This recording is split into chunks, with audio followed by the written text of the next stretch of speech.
Бишкек шаарынын мэри Эмилбек Абдыкадыров Алтын Булак пансионатында көчмө жыйын өткөрдү. Анда кала башчысы пансионаттын курулуш долбоору менен таанышып, Бишкек шаарынын мэриясынын капиталдык курулуш башкармалыгына бактарактарды мүмкүн болушунча сактап калуу максатында негизги жана спорттук имараттардын жайгашкан жеринин башкы планын өзгөртүү, ирригациялык системалардын долбоорун иштеп чыгуу жана киргизүү, өзүнчө конференц зал куруу, эс алуучулар үчүн мезгил талабына ылайык пляж зонасынын долбоорун иштеп чыгуу тапшырмасын берди. Учурда аталган объект боюнча долбоорлоо изилдөө иштери жүрүп жатат. Жер төлөөсү бар 4 кабаттуу жаңы имаратты куруу пландалууда. Имарат 250 орунга ылайыкталган. Ошондой эле спорт комплекси жана бир нече коттедждер курулат. Белгилей кетсек, Алтын Булак пансионаты Сарой айылында жайгашкан.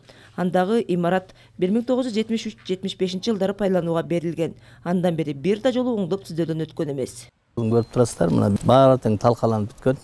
Мына буйруса жаңы проектти жазап койдук. Буйруса быйыл ушул жерге чоң пансионат салабыз.